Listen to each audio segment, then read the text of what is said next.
এখানে কোনো ধরনের ঝুঁকি কাজ করছে না।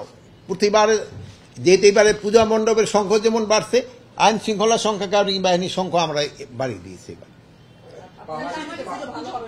পূজা অবশ্যই ভালোভাবে হবে, অবশ্যই ভালো। আমি এই পর্যন্ত চিটাগাঙে পূজা মণ্ডপ পরিদর্শন করেছি, নারায়ণগঞ্জে আমি পূজা মণ্ডপ পরিদর্শন করেছি, আমি মুন্সিগঞ্জে পূজা মণ্ডপ পরিদর্শন করে আসছি, আমি ঢাকা শহরে মেট্রোপলিটন এলাকা পরিদর্শন করেছি।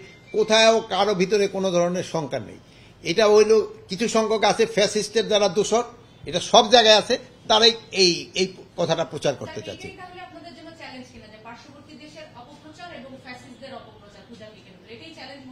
এই চ্যালেঞ্জটা মোকাবিলা আপনারা সবচেয়ে বেশি করতে পারেন, আমাদের থেকে আপনাদের শক্তি আরো বেশি এটা মোকাবিলা করেন। আমি অনুরোধ করব এটা আপনারা মোকাবিলা করবেন। পাহাড়ের বিষয়ে আলোচনা হয়েছে। পাহাড়ে গতকালকে যেমন একটা ঘটনা ঘটছে, আপনারা দেখছেন, আপনাদের মিডিয়ার একটু আমি পড়ি শুনাই। এখানে লেখছে যে খাগড়াছড়িতে স্কুল ছাত্রীকে দলবদ্ধ ধর্ষণের অভিযোগ নিয়ে তুলকামান কাণ্ড চলছে। এই ঘটনার দায় কোনো তদন্ত ছাড়াই বাংলাদেশের উপর চাপানো হচ্ছে। আন্দোলনের নামে 3 দিন ধরে চলছে তাণ্ডব। সেনাবাহিনী ও আইন শৃঙ্খলা রক্ষাকারী বাহিনী যানবাহনের হামলায় পাশাপাশি দেদারে কাটা হচ্ছে গাছ, সড়ক অবরোধ করে স্থবির করে দেওয়া হয়েছে জনজীবন, হেনস্থা করা হচ্ছে পর্যটকদের। এতে ধর্ষণের অভিযোগ ও বিষয়টি ঘিরে আন্দোলনের উদ্দেশ্য নিয়ে প্রশ্ন উঠেছে বিভিন্ন মহলে। এটা আপনারা জানেন, এটা আমি আপনাদের মিডিয়ার খবর। আমার থেকে তো আপনাদের আমার কাছে যেই তথ্য আছে, আপনার কাছে যেই তথ্যটা পাইছি ওইটি আমার তথ্য।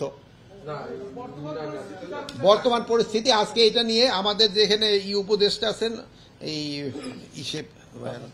পার্বত্য চট্টগ্রাম বিষয়ক উপদেষ্টা, উনি 10টার সময় সবাই নিয়ে বসছেন।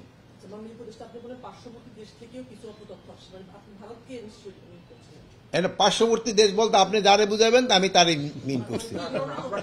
কি যখন তথ্য আসে ওইটা তো আপনার মিডিয়ায় দেন, আপনার থেকে আমরা পাই।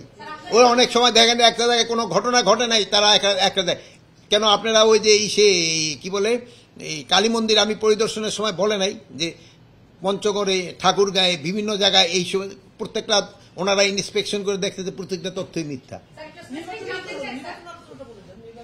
নির্বাচন তো ফেব্রুয়ারি মাসে নির্বাচন হবে, স্যারে তো ইউএনএ যাওয়ার পরও বলছে, এবং ওই নির্বাচনের জন্য আমাদের যেসব প্রস্তুতি নেওয়ার আমরা তা নিচ্ছি।